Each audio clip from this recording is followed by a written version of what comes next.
31 ડિસેમ્બરને લઈને ઝાલોદ તાલુકાની ધાવડે ચેકપોસ્ટ ખાતે પોલીસ દ્વારા શરૂ કરાઈ સઘન ચેકિંગ। આ તારીખ 25/12/2025 ગુરુવારના રોજ સાંજે 5 કલાકે ડીવાયએસપી દ્વારા આપેલ માહિતી અનુસાર ઝાલોદ તાલુકાની તમામ ચેકપોસ્ટ પર હાલ પીએસઆઈ કક્ષાના અધિકારી સહિત કર્મચારીઓ 24/7 તૈનાત કરીને વાહન ચેકિંગ કરવામાં આવી રહી છે। 2025ને પૂરું થવામાં હવે ગણતરીના જ દિવસો બાકી રહ્યા છે, ત્યારે દાહોદ પોલીસે જિલ્લાની તમામ બોર્ડરો પર વાહન ચેકિંગ કામગીરી હાથ ધરવામાં આવી છે।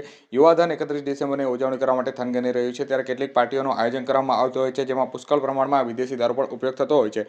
ત્યારે ગાંધીનગર ગુજરાતમાં બુટલેગરો દ્વારા મધ્યપ્રદેશ અને રાજસ્થાનમાંથી અવનવા કિમિયાઓને અપનાવી અને ગુજરાતમાં દારૂ ઘુસાડવાનો પ્રયત્ન કરવામાં આવતો હોય છે। અને દાહોદ જિલ્લા પોલીસ દ્વારા પણ દાહોદ જિલ્લાની ઝાલોદ તાલુકાની ધાવડે ચેકપોસ્ટ અને ચકલે ચેકપોસ્ટ સહિત વિવિધ બોર્ડરો ઉપર પોલીસ બંદોબસ્ત મૂકી અને ગુજરાતમાં ઘૂસતા તમામ વાહનોને ચેકિંગ કરવાનું અને કાગળ તેમજ ગુજરાતમાં ત્યારબાદ જ પ્રવાસ આપવામાં આવી રહ્યો છે।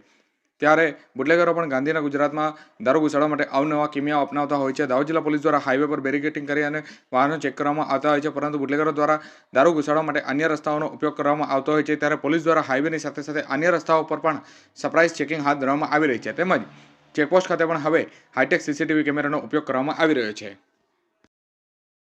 31 ડિસેમ્બરને લઈને દાહોદ જિલ્લા પોલીસ એલર્ટ મોડમાં છે। દાહોદ જિલ્લાની જે અગત્યની 15 ચેકપોસ્ટ છે, જે રાજસ્થાન મધ્યપ્રદેશના બોર્ડરને અડીને આવેલી છે, તે તમામ ચેકપોસ્ટ પર પોલીસ કર્મચારીઓ અને અધિકારીઓને ડિપ્લોય કરી દેવામાં આવેલા છે। તમામ ચેકપોસ્ટ પર પીએસઆઈ કક્ષાના અધિકારી અને કર્મચારીઓને ડિપ્લોય કરી દેવામાં આવેલા છે। અને રાજસ્થાન અને એમપી તરફથી આવતા તમામ વાહનો 2 વ્હીલર 3 વ્હીલર 4 વ્હીલર બસ લક્ઝરી તેમજ તમામ જે વાહનો છે એમનું સઘન ચેકિંગ કરવામાં આવી રહેલું છે। અન્ય વિસ્તારોમાંથી કોઈ નશાકારક પીણું પીને કે પછી કોઈ નશાકારક પીણું લઈ અને દાહોદ જિલ્લાની હદમાં પ્રવેશ કરે નહીં, તે બાબતે ગુજરાત પોલીસ એલર્ટ છે અને સઘન વાહન ચેકિંગ કરાઈ રહ્યું છે।